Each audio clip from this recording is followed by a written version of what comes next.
Último vídeo da série O Cristão Toma Consciência do Seu Valor, uma obra escrita pelo teólogo e psicólogo Anthony Hoekman, de naturalidade holandesa, radicado nos Estados Unidos e que escreveu este pequeno livro na década de 1970 a respeito da autoimagem positiva do cristão.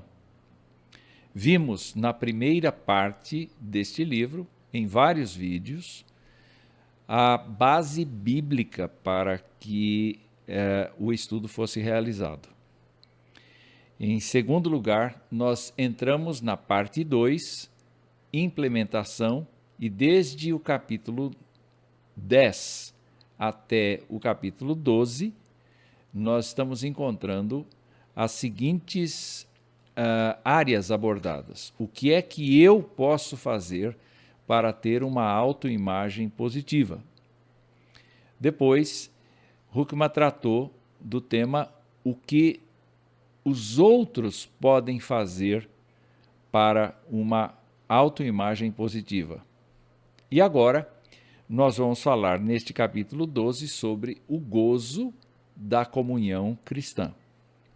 Lembrando que o que os outros podem fazer, no vídeo anterior, envolvia justamente as figuras da família, da igreja e do aconselhamento profissional. Hoekman, como psicólogo, fez várias indicações a respeito deste expediente do tratamento profissional de pessoas que, embora saibam da sua condição de filhos de Deus, não se sentem seguras em desenvolver ou em utilizar o conceito da autoimagem positiva. Pelo contrário, elas vivem num mundo de autoimagem negativa, se considerando miseráveis e pecadoras o tempo todo. Nós devemos nos lembrar que o Evangelho é de boa nova. Deus em Cristo liberta o pecador e lhe dá nova vida, a fim de que ele viva para a glória de Deus doravante. Hoje, nós vamos trabalhar o conceito da comunhão cristã, porque presumimos que todas as pessoas que têm consciência de que Cristo as libertou fazem parte de uma comunhão, de uma koinonia. E é muito interessante observar no capítulo 12 desta obra algumas falas do autor a respeito do que não é a comunhão cristã. A comunhão cristã não é conviver sob o mesmo teto em família. Ainda que a gente tenha sobrenome igual, ainda que a gente durma no mesmo quarto, ainda que a gente almoce na mesma mesa de almoço, isto não significa que a gente tenha comunhão. Às vezes a gente mantém segredos, a gente mantém situações absolutamente distanciadoras que fazem com que a família não se converse, especialmente nesse tempo em que nós estamos com celular, com internet, com outras coisas. É muito fácil ver as famílias que estão, pessoas que estão uma diante da outra tomando uma refeição, por exemplo, mas não se falam, não se conversam. Elas estão conectadas com o mundo, mas não estão conectadas em família. Então, o fato da gente conviver sob o mesmo teto em família não significa comunhão. Não significa comunhão frequentar a mesma igreja e estar juntos nos cultos, nas reuniões. Não significa comunhão isto. Significa, sim, um ajuntamento. Mas esse ajuntamento pode ser de pessoas que não se cumprimentam, que não se respeitam, não se perdoam, mas que estão ali no mesmo ambiente e pretendem, com isto, fazer o seu culto individual. Não tem, na verdade, uma ligação umas com as outras. E, naturalmente, não é comunhão quando a gente participa de eventos e movimentos que sejam de interesse comum. Então, na maior parte do tempo, a gente discorda do outro, a gente não aceita a pessoa do outro, mas quando há um assunto comum, então a gente se une. Isso não é comunhão. Isso é qualquer outra coisa menos comunhão. Então, Huckman identifica o que é comunhão cristã. Ele diz: comunhão cristã significa reconhecer que estamos em Cristo, não apenas como indivíduos, mas juntamente com todos os outros crentes em Cristo. Isso implica a obrigação e privilégio de reconhecermos nossos irmãos em Cristo como pessoas que são parte de nós, e nós parte delas.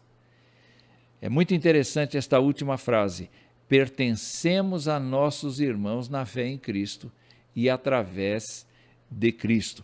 É muito interessante nós pensarmos que quando cremos em Cristo, nós não temos meramente a comunhão com Deus.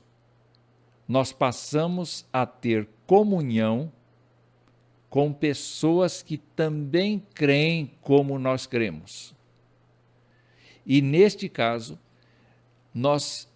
Huckman passa a ideia de pertença, a ideia de que nós pertencemos aos nossos irmãos na fé em Cristo e através de Cristo. Como é que ele trabalha isto? De maneira mais clara, Huckman diz assim: ser irmão de outrem é possível somente mediante Jesus Cristo. Sou irmão do outro através daquilo que Jesus Cristo fez por mim e em mim. O outro se me tornou um irmão por meio daquilo que Jesus fez por ele e nele. Então, se duas pessoas confessam a Jesus Cristo como seu Senhor e Salvador, podem ser parentes de sangue ou não, elas estão entrelaçadas, elas estão envolvidas, elas estão comprometidas com Cristo, mas não apenas isoladamente, e sim solidariamente. Porque uma tem que cuidar da outra, uma tem que edificar a outra e assim por diante. Então, este relacionamento se torna uma questão de propriedade. Nós pertencemos a Cristo, sim, mas nós também pertencemos ao outro.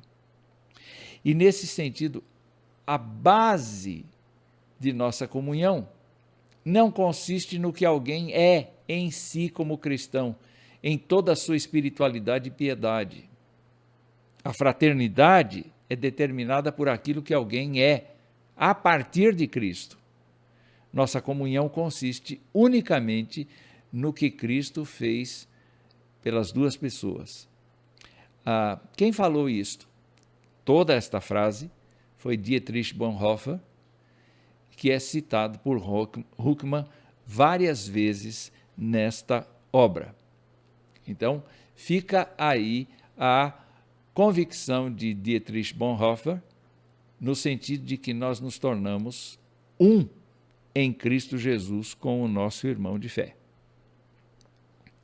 Mas Huckman prossegue e conclui: se eu e meu irmão somos um hoje, seremos um eternamente. É bonita esta ideia. É bonita esta ideia, porque Deus não está tratando meramente com a salvação individual das pessoas. Deus está tratando com o grupo. Tanto é que as figuras que tanto Jesus Cristo quanto os apóstolos construíram para descrever o povo de Deus são muito interessantes. Por exemplo, Jesus Cristo disse que ele era a videira e que os seus discípulos são os ramos da videira e que dão frutos. Ora, numa planta, a gente sabe que os ramos estão interligados entre si, mas estão interligados ao tronco. Então, a seiva que percorre o tronco, percorre os ramos. E aí nós temos, então, uma nova dimensão da doutrina da eleição. Huckman vai dizer: eleição não quer dizer apenas que eu estou unido com Cristo por toda a eternidade, mas quer dizer também que eu estou unido a meu irmão para todo sempre. É muito interessante, então, nós pensarmos como o autor no fato de que, se eu perguntar a você, você tem Cristo no coração? E você disser, tenho. Pois é, nós estaremos juntos, porque eu também tenho Cristo no coração. Ainda que nós não nos conheçamos pessoalmente, nós estamos ligados pela obra de Cristo. E, naturalmente, nós fazemos parte da obra de Cristo. E quando esta obra termina? Ela termina na eternidade. Então, até quando eu estarei ligado a você e você a mim? Até a eternidade. Temos base bíblica para afirmar que estamos unidos a Cristo, não é? Mas é impossível estar unidos a Cristo sem, ao mesmo tempo, estar unidos ao povo de Cristo. Então, olha só, eu coloquei aí do lado exatamente uma figura que representa o corpo de Cristo. E eu gostaria de lembrar o que diz Paulo na primeira carta aos Coríntios, quando ele fala dos dons espirituais, no capítulo 12, e fala da unidade da igreja. E ele diz assim, porque assim como o corpo é um e tem muitos membros, capítulo 12, verso 12, e todos os membros, sendo muitos, constituem um só corpo, assim também com respeito a Cristo.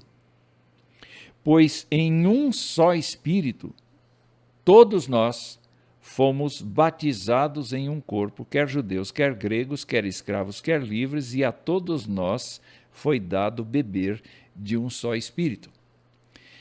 Então não existe meramente uma vinculação de cada pessoa que bebeu do Espírito com Deus, mas existe uma vinculação de todos aqueles a quem o Espírito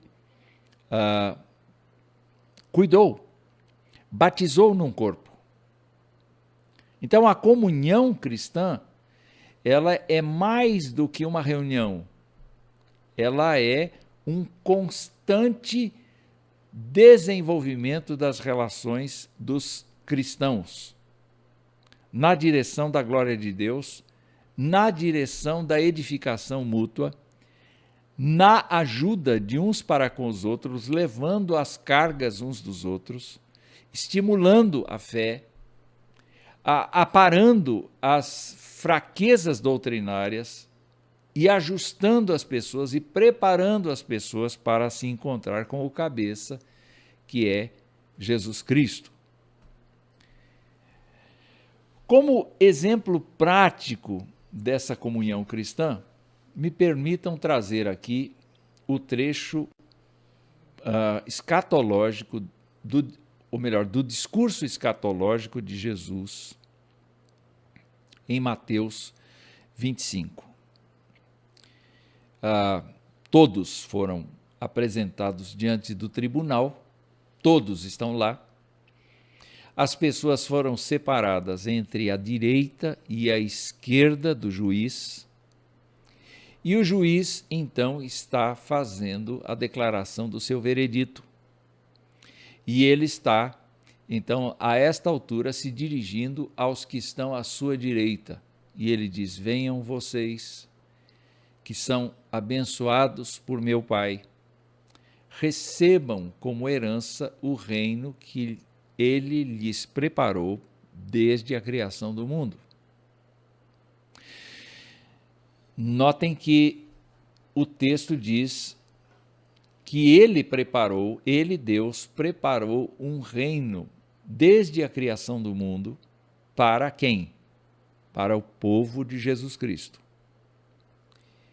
E o juiz continua e diz, pois tive fome e vocês me deram de comer. Tive sede e me deram de beber. Era estrangeiro e me convidaram para a sua casa. Estava nu e me vestiram. Estava doente e cuidaram de mim. Estava na prisão e me visitaram? Olha que interessante aí. De repente, os justos, o povo de Jesus Cristo, pergunta ou responde: Senhor, quando foi que o vimos faminto e lhe demos de comer? Quando foi que te vimos sedento e lhe demos de beber? Quando foi que te vimos como estrangeiro e o convidamos para a nossa casa? Quando foi que o vimos nu e o vestimos? Quando foi que o vimos doente ou na prisão e o visitamos? Parece que o povo de Jesus Cristo fez tudo aquilo que está narrado no primeiro parágrafo: fome, deu de comer, deu de beber, hospedou, vestiu, cuidou, visitou, etc. Mas não tem consciência de que fez isso para Jesus. Fez para quem então? Ele então responde: eu lhes digo a verdade. Quando fizeram isso ao menor destes meus irmãos, foi a mim que o fizeram. Que exemplo maravilhoso a gente tem aqui de comunhão. A comunhão não se restringe ao período de adoração e louvor na igreja, mas se constitui exatamente nos entregarmos às necessidades dos nossos irmãos. Nós não estamos falando aqui de salvação de modo nenhum, porque quem constitui, quem desenvolve, quem produz, quem fornece a salvação é Jesus Cristo. Aqui nós estamos falando de gente que, em resposta a Jesus Cristo, foi tratando dos irmãos como se fosse a coisa mais natural do mundo, e, no entanto, o juiz, Jesus Cristo, cheio de glória e poder, vai dizer: olha, quando vocês fizeram a um dos meus pequeninos irmãos, vocês fizeram a mim. Essa é a ideia de comunhão. Se eu soubesse que estava fazendo para Jesus Cristo uma coisa, como é que eu a faria?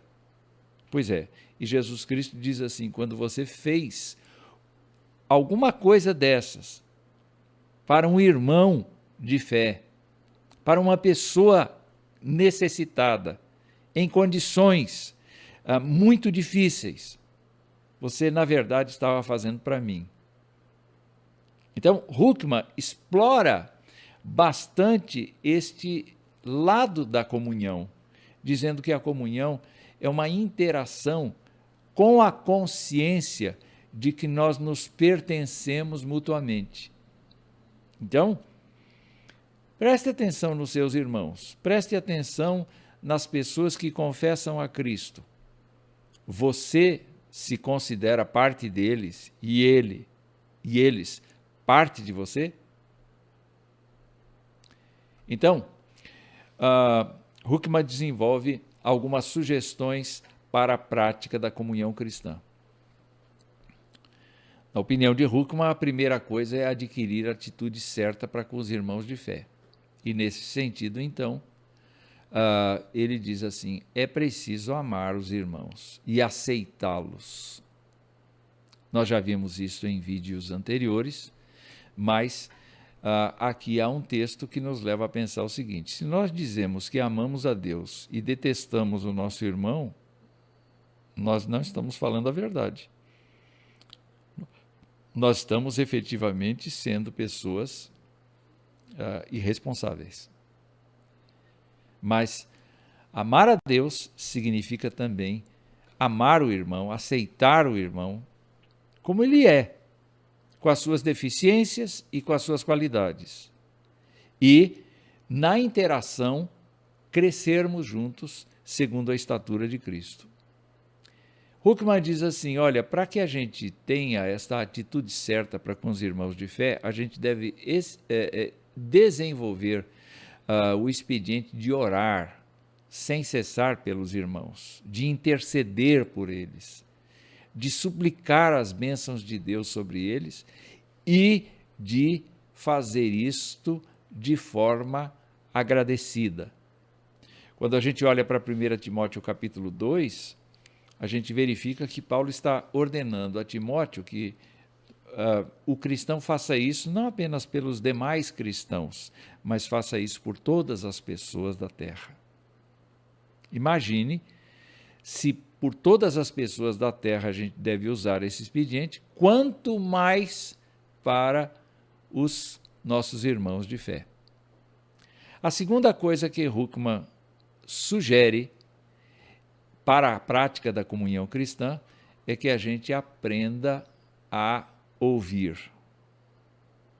E neste caso é muito interessante a recomendação da empatia, porque a empatia é justamente eu me alegrar com quem está alegre e eu me entristecer com quem está triste. Alguém pode perguntar, mas isso aí não seria alguma coisa assim falsa? Na verdade, não. Porque quando se fala de comunhão cristã, de irmãos de fé que estão servindo o mesmo Cristo, nós temos que entrar no drama do outro ou na bênção do outro, sem nenhuma inveja, sem nenhuma soberba, nada.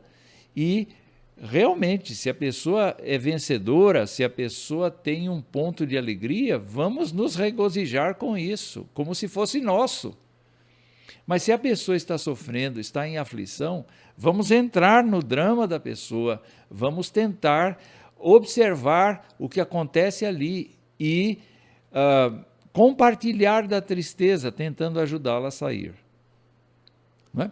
A segunda coisa é controlar o nosso ego, porque nós temos a tendência da impaciência.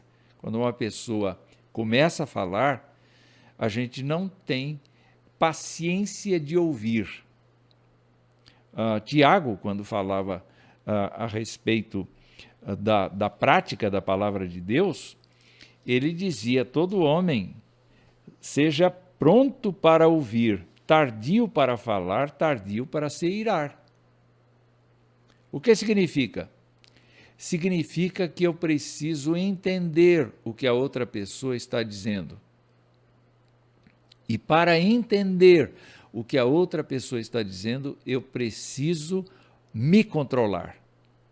Eu preciso cuidar para não sair frases daquele tipo assim: eu sei o que você vai dizer, eu sei o que você está dizendo, eu já entendi tudo, não precisa falar mais. Não. É necessário que a pessoa do outro lado tenha em nós um bom ouvinte. E isso a gente desenvolve no decorrer dos anos e no decorrer das experiências. A terceira sugestão para a prática da comunhão cristã que Huckman aponta é justamente o aprender a falar. O apóstolo Paulo, quando comentava isso com os colossenses, ele dizia que a nossa palavra tem que ser temperada com sal. Nós precisamos saber encaixar bem as palavras. No Antigo Testamento, nos Provérbios, está dito ali que palavras que são boas, que são edificantes, que são construtivas, são como maçãs em salva de prata. Nós precisamos não ser abruptos na nossa forma de falar e não, em nome da comunhão cristã, nós precisamos temperar as nossas palavras, não é? E saber exatamente como nos conduzir diante dos comentários que fazemos. Muitas vezes os comentários que nós fazemos não constroem, pelo contrário, destroem. É por isso que Huckman lembra bem do fato de que nós precisamos promover a edificação, como Paulo diz em Efésios 4:29. A nossa fala deve ser a de construir as pessoas. Então, se nós temos a atitude certa, aprendemos a ouvir, aprendemos a falar, nós vamos então construir a pessoa por meio de algumas palavras que são diferentes entre si. Uma palavra seria a de encorajamento, e neste caso a pessoa precisa ser erguida precisa ser encorajada. A outra palavra seria a palavra de orientação, no sentido de fazer a pessoa retomar o caminho correto das coisas. Então, muitas vezes, uma exortação, muitas vezes, a demonstração de que a pessoa pode melhorar, de que a pessoa pode se livrar de determinadas situações de complexidade, são importantes no sentido de nós ajudarmos as pessoas a terem uma comunhão cristã conosco mais apropriada e uma autoimagem mais positiva. E a última coisa, sem dúvida, muito aplicada nos tempos de pandemia, é justamente a palavra de conforto. Uma palavra em que nós demonstramos toda a nossa preocupação com o estado da pessoa, mas ao mesmo tempo nós apontamos para o Deus de toda consolação. Porque é Deus quem nos consola para nos consolar, para que consolemos a outras pessoas. E por último, a prática da comunhão cristã determina que o que nós fazemos é tão importante ou até mais importante do que nós dizemos. Porque aquilo que fazemos reflete o que realmente nós somos. Se nós dizemos que amamos, mas somos egocêntricos, o que nós fazemos prejudica o que nós falamos. E eu me lembro de 2 textos importantes que estão justamente na mesma sequência de texto, em Colossenses, no capítulo 3, em que o apóstolo Paulo diz que para as nossas ações, tudo quanto a gente fizer, como crentes em Cristo, ao nosso irmão de fé, a pessoa que não conhece o Evangelho, tudo quanto nós fizermos, nós façamos em nome de Jesus. Sabe o que significa isso? Fazer em nome de Jesus, trazer para as nossas ações o Espírito de Jesus nas ações que praticamos. Isso significa lutar contra o pecado que nos assedia e executarmos, sim, a vontade de Deus em santidade de vida. E a última coisa é praticar todas as coisas, todas as nossas ações serem praticadas de todo o coração, como para o Senhor e não para os homens. Em outras palavras, a comunhão cristã, então, nos leva a pensar no fato de que nós pertencemos a Cristo, pertencemos ao povo de Deus mutuamente e as nossas ações devem ser feitas de todo o coração como para o Senhor. Lembrando Mateus capítulo 25, então eu posso imaginar aqueles crentes que foram visitar os prisioneiros ou foram em casa de famílias doentes ou tiveram a caridade de vestir o seu próximo. Eles fizeram estas coisas de todo o coração como para o Senhor. E isto fez toda a diferença no dia em que o juiz apontou a respeito da comunhão que havia sido exercida. Vocês, quando fizeram para um dos meus pequeninos irmãos, vocês fizeram para mim, disse Jesus.